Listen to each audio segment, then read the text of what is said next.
Mrs. Gorman. Hi, my name is Jessica Gorman. I'm the mother Can you turn on your microphone? Oh, Hi, my name is Sheridan Gorman. My name is Jessica Gorman. I'm the mother of Sheridan Grace Gorman. Sheridan was 18 years old. She was a freshman at Loyola University Chicago. She was beautiful. She was funny, faithful, loving, full of plans to build something with her life.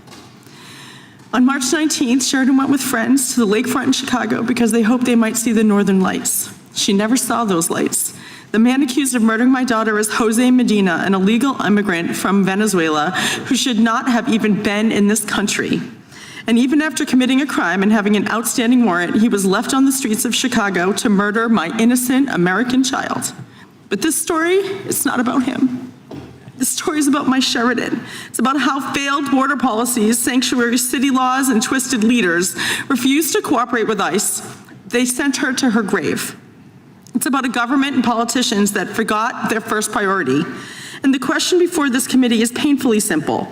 When did protecting our American citizens stop being your first priority? And even more important, why did protecting our American citizens stop being your first priority? I want an explanation, I need one, and I deserve one. But first I want you to know who my Sheridan was. I want you to understand what we all lost because of your mismatched priorities. My husband and I have always joked that our older daughter, Madeline, is our pride. Well, Sheridan was our joy. From the moment she was born, Sheridan was pure energy, enthusiasm, laughter, fun. She was the kind of person who made every room brighter and usually a little louder. Which is why when Sheridan was in kindergarten, I remember going to her first parent-teacher conference. I was a little nervous because while she was the sweetest little girl you could possibly imagine, she was also the chattiest.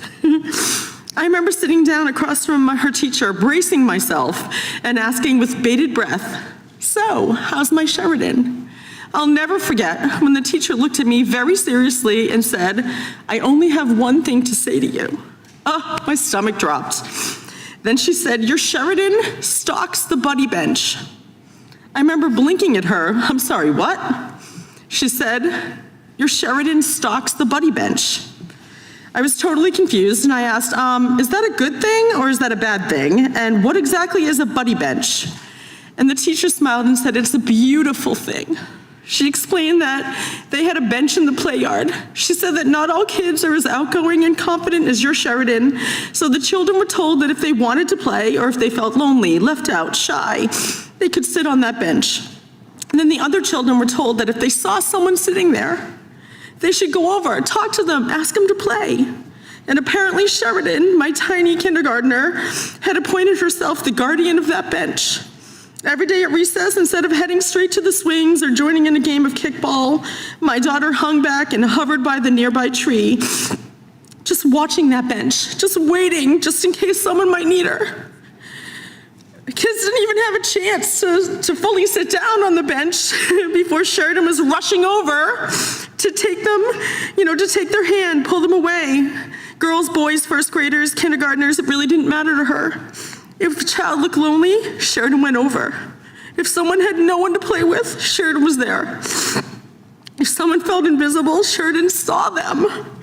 That was my daughter, and that is who she was until the day she was stolen from us. And I honestly can't make sense of it. I cannot make peace with it. And in what world does the child who spent her life making sure no one was lonely die terrified and alone on a pier in Chicago? In what world does the girl who saw everyone become invisible to the people in power responsible for protecting her? This cannot be explained away, and it cannot be buried beneath a list of unrelated issues that you all paraded before us. Thanks for telling me without telling me that, you're here, but you don't want to be. This is the fourth time you had angel families. Thanks for telling me you don't care. This cannot be buried under your slogans, your statistics or excuses, and this just can't stand. So today, I bring this back to the buddy bench. I think Congress needs one. Yes. I think every governor, every mayor, every sanctuary city official and politician shifting blame and interest, hiding behind their slogans and talking points should have to all sit on one. And I challenge you all to sit down with me, take my hand, look me in the eye, and then explain explain to me, because I just don't understand. Explain why people here illegally matter more than your American citizens. Explain why sanctuary policies matter more than my Sheridan's life. Explain why cooperation with ICE was too much to ask for, but asking our American parents to bury our children is somehow acceptable. Ask me. I need you to tell me. I want you to imagine that little girl on the buddy bench, that innocent college freshman with a heart full of compassion and a head full of dreams, that was gunned down by an illegal immigrant. I want you to imagine that was your daughter, not mine. What if she was yours? Would you even hesitate for 1 second to act, to make changes? My Sheridan spent her whole life choosing others. Today, I'm just asking this committee in our Congress, in our country, to choose her. She was worth protecting, she was worth saving, and she was worth your brave vote. To all of those who have supported us, who have prayed for us, who have cried with us, and to those who have had the courage to speak out and say Sheridan's name, thank you. Because every time you say her name, you give a piece of her back to us. You remind the world that Sheridan was not a talking point. She wasn't a statistic or a headline. She was our daughter. She will always be my sweet sunshine. And if the people who failed her would rather look away, then I'm asking the rest of you to look right at her. Here she is. There's she and I. Here she is. This is taken the day before she died. Say her name, tell her story, and demand better. Because my Sheridan Grace Gorman should still be alive. And no mother should have to stand where I am standing, begging elected leaders to value my child's life after it's already too late. I cried when I came into the room. I saw this poster that you made. It says, at every stop, the system had a chance to stop him. At every step, it failed. And my daughter paid for those failures, your failures, with her life. No family should ever have to bury a child because public officials fail to put American lives first. I'm just asking you to choose us. We choose you. We choose you. Choose us. Why does my child matter less than an illegal immigrant? Why? Listen, I have a heart. I love immigrants. Two of my best friends in this whole world are immigrants. They came here the right way. I absolutely think they make America beautiful. But my daughter's beautiful too.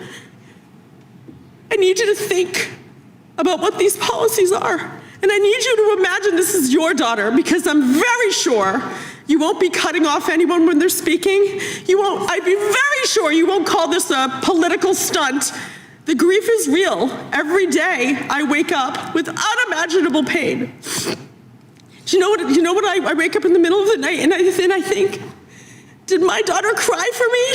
She made it 40 feet. She made it 40 feet running for her life. Did she cry out for me? She died on that pavement all by herself, lonely, looking, bleeding on that pavement. And I will never ever rest. I actually have to say that I am devastated. My husband and I, we're only a couple years away from retirement. I've worked my whole life so hard. All I wanted to do was just enjoy our children. Just wanted to enjoy my Sheridan, my Madeline. And now I'm bitter. I'm bitter because I'm a lover, not a fighter. I'm a lover. I love children. I love pumping people up and making them feel good about themselves. I'm not racist. I'm not xenophobic. We've done everything right, my husband and I. We taught our daughter to be wonderful, beautiful person. Her love was extravagant. And now I'm gonna have to spend my last waking moment, I'm gonna have to spend fighting against these policies, fighting for people to say her name. So, if you have the courage, please come talk to me. Come sit on that bench. I'll buy Congress a bench. Talk to each other. Talk to each other. We shouldn't be screaming across the room. I mean, we also shouldn't say but, because I have to just say, and I understand that you're here for a reason. I don't understand why it's only the Republican side that cares about our American children. And I know that you're a mother. I know that you're a father. I deeply value that.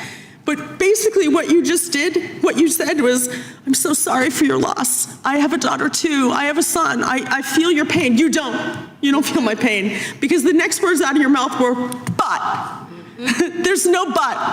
When your child is in the coffin, there's no but.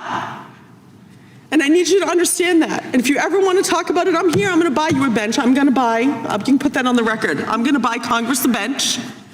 And they can come and sit and hold my hand and look me in the eye and explain to me why illegal immigrants are more important than my daughter. I really want to know because I don't understand. Please, I welcome you. I will listen. I will listen. I care. I care.